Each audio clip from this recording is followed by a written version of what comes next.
ఇవాళ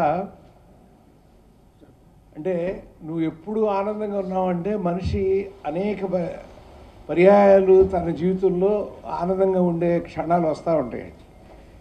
కానీ మన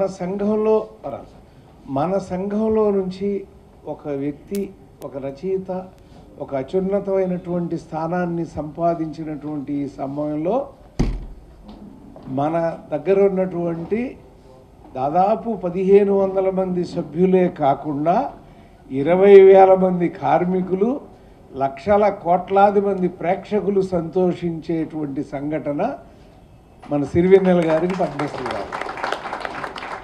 అయితే మన రచయితల సంఘంలో ఇంతకుముందు 2 పద్మశ్రీ వచ్చిందండి. మరి అప్పుడు ఎందుకు చేసుకోలేకపోయామంటే మొట్టమొదట మంచు మోహన్ బాబు గారు, డాక్టర్ మంచు మోహన్ బాబు గారికి పద్మశ్రీ వచ్చింది. కానీ ఆయనకి రచయితగా రాలా, ఆయనకి నటుడుగా వచ్చింది. ఆ తర్వాత రాజమౌళి గారికి వచ్చింది పద్మశ్రీ, ఆయనకి రచయితగా రాలా, దర్శకుడిగా వచ్చింది అక్కడ. సో మొట్టమొదట రచయితగా, ఇంకా మాట్లాడితే సాహిత్య రచయితగా మన సి నారాయణ రెడ్డి గారికి ఇంతకుముందు ఎప్పుడో వచ్చిందండి. కానీ మన సినిమా గీత రచయితగా మొట్టమొదటిసారి ఈ పద్మశ్రీ అవార్డును అందుకోబోతున్నటువంటి ఘనత మన సినిమా నుంచి. కాబట్టి ఇవాళ ఆ ఆనందాన్ని మీడియా ద్వారా మనం ఎదురుగా మాట్లాడుకుంటూ ఒక అద్భుతమైనటువంటి సన్నివేశాన్ని మనం ఆవిష్కరించుకుంటూ ఇక్కడ ఆత్మీయ సత్కారం అంటే ఆయనను గురించినటువంటి అనుభవాలు అన్నీ మాట్లాడుకుంటూ, వేటూరు గారు తెలిసినంతగా సిరివెన్నెల అప్పుడు మాకు తెలియదు. ఎందుకంటే మేము ఉధృతంగా ఉన్నప్పుడు మాకు వేటూరు గారు తగిలేవారు ఎక్కువ. ఆ తర్వాత సిరివెన్నెల గారు వచ్చినాక యంగ్ డైరెక్టర్స్ అందరూ దోసుకుంటూ వచ్చేసారు, యంగ్ రైటర్స్ అందరూ వచ్చేసారండి. అందుకని ఎవరు ఇవాళ దీన్ని అందుకోబోతున్నారంటే, నీ ప్రశ్నలు నీవి ఎవరు బదులివ్వరుగా, నీ చిక్కులు నీవి ఎవరు విడిపించరుగా అన్న నిజం చెప్పినవాడు, ఎంతవరకు ఎందుకొరకు ఎంత పరుగు అని అడక్కు, గమనమే నీ గమ్యమైతే బాటలోనే బ్రతుకు దొరుకు అని మార్గాన్ని చూపినవాడు, అర్ధశతాబ్దపు అజ్ఞానాన్నే స్వతంత్రమందామా అని జాతిని జాగృతం చేసినవాడు, ఎప్పుడూ ఒప్పుకోవద్దురా ఓటమి, ఏనాడు వదులుకోవద్దురా ఓరిమి అని ప్రవచనం చెప్పినవాడు, నీ పయనం ఎక్కడికో నీకు తెలియాలిగా, ఏ సమరం ఎవరితో తేల్చుకో ముందుగా అని దిశానిర్దేశం చేసినవాడు, నెగ్గదీసి అడుగు ఈ సిగ్గులేని సమాజాన్ని అని నిలదీసినవాడు, జగమంత కుటుంబం నాది అని రచనా ప్రపంచాన్నే తన కుటుంబంగా మార్చుకున్నవాడు సిరివెన్నెల సీతారామ శాస్త్రి గారు. వారికి ఒక అద్భుతమైనటువంటి ఈ సత్కారం, ఇది ఆత్మీయ సత్కారం అండి. ఎందుకంటే నాకు ఆ రాములు వారిది ఆంజనేయ స్వామిది ఒకటి గుర్తొస్తూ ఉంటుందండి ఇలాంటి సందర్భంలో. యుద్ధం అంతా అయిపోయినాక రాముడు ఆంజనేయుడు పిలిచి, ఇంట్లో మేము ఇద్దరం ఉన్నాం. హనుమంతరావు కృష్ణ గారి బ్రదరు ఏ పల్లవిని ఆయన ఓకే చేయట్లా. మాకేంటి ఇదేంటి అసలు మన స్క్రిప్ట్ ఏం ఓకే అవుతుంది, ఆయనకి అసలు పల్లవికి ఓకే అవ్వట్లేదు, ఇదేంటిరా బాబు అనుకున్నాం. సరే మొత్తానికి నేడే ఈనాడే అని రాశారండి. బాగుంది అన్నాం మేము. మరి ఎందుకన్నా తెలియదు కానీ బాగుంది అన్నాం. మీకు నచ్చిందా అన్నాడు హనుమంతరావు. నచ్చింది అన్నాడు. అయితే ఓకే అన్నాడు. అనగానే శ్రీశ్రీ గారు అమ్మాయ్యా అన్నాడండి. మేమిద్దరం అప్పుడు అనుకున్నాం, అబ్బో మహాకవి శ్రీశ్రీ గారిని అమ్మాయి అనిపించిన ఇండస్ట్రీకి వచ్చామరా బాబోయ్, ఇక అసలు ఎన్నాళ్ళు ఉంటాం, ఏం చేస్తాం అంటే మాకేమో ఆయన ఎక్కడో మహాకవి అంటే అంత ఆనందం ఆయన పక్కన కూర్చున్నాం అని. అలా ఆయన తర్వాత మాకు బాగా పరిచయం వేటూరు గారు. వేటూరు గారితో చాలా సినిమాలు ఎప్పుడు మేమే చైల్డ్ వీక్లీ అని ఉండేది.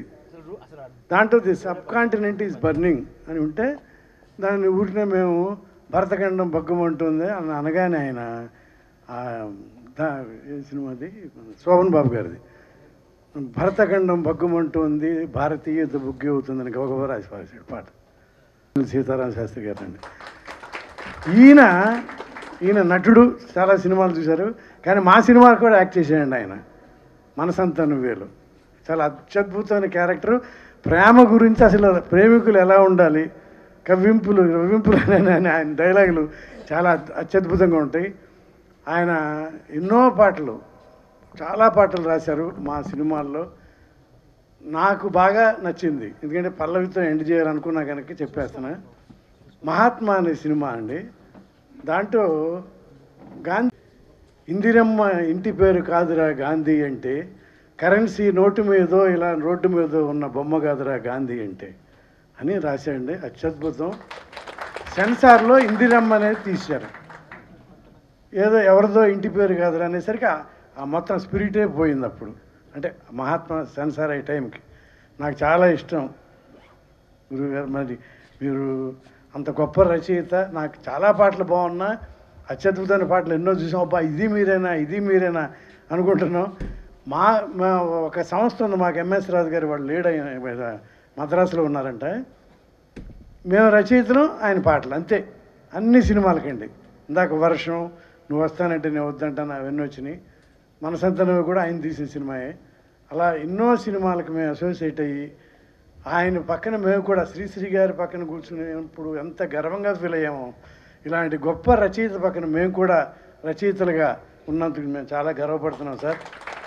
మీకు పద్మశ్రీ కాదు, చాలామంది చెప్పారు, చాలా అవార్డులు రావాలి, 100 ఏళ్ళు మీరు బతకాలి, అత్యద్భుతమైన పాటలు రాయాలి.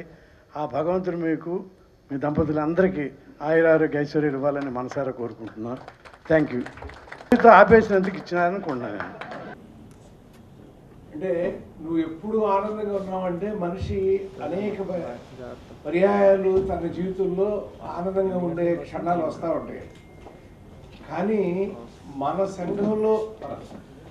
సంఘంలో నుంచి ఒక వ్యక్తి, ఒక రచయిత, ఒక అత్యున్నతమైనటువంటి స్థానాన్ని సంపాదించినటువంటి ఈ సమయంలో మన దగ్గర ఉన్నటువంటి దాదాపు 1500 మంది సభ్యులే కాకుండా 20,000 మంది కార్మికులు, లక్షల కోట్లాది మంది ప్రేక్షకులు సంతోషించేటువంటి సంఘటన మన సిరివెన్నెల గారికి పట్టుకుంటున్నారు. అయితే మన రచయితల సంఘంలో ఇంతకుముందు 2 పద్మశ్రీ వచ్చిందండి. మరి అప్పుడు ఎందుకు చేసుకోలేకపోయామంటే, మొట్టమొదట మంచు మోహన్ బాబు గారు, డాక్టర్ మంచు మోహన్ బాబు గారికి పద్మశ్రీ వచ్చింది. కానీ ఆయనకి రచయితగా రాలా, ఆయనకి నటుడుగా వచ్చింది. ఆ తర్వాత రాజమౌళి గారికి వచ్చింది పద్మశ్రీ, ఆయనకి రచయితగా రాలా, దర్శకుడిగా వచ్చింది అక్కడ. సో మొట్టమొదట రచయితగా, ఇంకా మాట్లాడితే సాహిత్య రచయితగా మన సి నారాయణ రెడ్డి గారికి ముందు ఎప్పుడో వచ్చింది. కానీ మన సినిమా గీత రచయితగా మొట్టమొదటిసారి ఈ పద్మశ్రీ అవార్డును అందుకోబోతున్నటువంటి ఘనత మన సినిమా. కాబట్టి ఇవాళ ఆ ఆనందాన్ని మీడియా ద్వారా మనం ఎదురుగా మాట్లాడుకుంటూ ఒక అద్భుతమైనటువంటి సన్నివేశాన్ని మనం ఆవిష్కరించుకుంటూ, ఇక్కడ ఆత్మీయ సత్కారం అంటే ఆయనను గురించినటువంటి అనుభవాలు అన్నీ మాట్లాడుకుంటాం. వేటూరు గారు తెలిసినంతగా సిరివెన్నెల అప్పుడు మాకు తెలియదు, ఎందుకంటే మేము ఉధృతంగా ఉన్నప్పుడు మా వేటూరు గారు తగిలేవారు ఎక్కువ. ఆ తర్వాత సిరివెన్నెల గారు వచ్చినాక యంగ్ డైరెక్టర్స్ అందరూ దోసుకుంటూ వచ్చారు, యంగ్ రైటర్స్ అందరూ వచ్చారు. అందుకని ఎవరు ఇవాళ దీన్ని అందుకోబోతున్నారంటే, నీ ప్రశ్నలు నీవి, ఎవరు బదులెవ్వరుగా, నీ చిక్కులు నీవి, ఎవరు విడిపించరుగా అన్న నిజం చెప్పినవాడు. ఎంతవరకు ఎందుకొరకు ఎంత పరుగు అని అడక్కు, గమనమే నీ గమ్యమైతే బాటలోనే బ్రతుకు దొరుకు అని మార్గాన్ని చూపినవాడు. అర్ధ శతాబ్దపు అజ్ఞానాన్నే స్వతంత్రమందామా అని జాతిని జాగృతం చేసినవాడు. ఎప్పుడూ ఒప్పుకోవద్దురా ఓటమి, ఏనాడు వదులుకోవద్దురా ఓరిమి అని ప్రవచనం చెప్పినవాడు. నీ పయనం ఎక్కడికో నీకు తెలియాలిగా, ఏ సమరం ఎవరితో తెలుసుకో ముందుగా అని దిశానిర్దేశం చేసినవాడు. నిగ్గదీసి అడుగు ఈ సిగ్గులేని సమాజాన్ని అని నిలదీసిన వాడు, జగమంత కుటుంబం నాది అని రచనా ప్రపంచాన్నే తన కుటుంబంగా మార్చుకున్నవాడు సిరివెన్నెల సీతారామ శాస్త్రి గారు. వారికి ఒక అద్భుతమైనటువంటి ఈ సత్కారం, ఇది ఆత్మీయ సత్కారం. ఎందుకంటే నాకు ఆ రాములు వారిది ఆంజనేయ స్వామి ఒకటి గుర్తొస్తా ఉంటుందండి ఇలాంటి సందర్భం. యుద్ధం అంతా అయిపోయినాక రాముడు ఆంజనేయుడు పిలిచి అనుభవం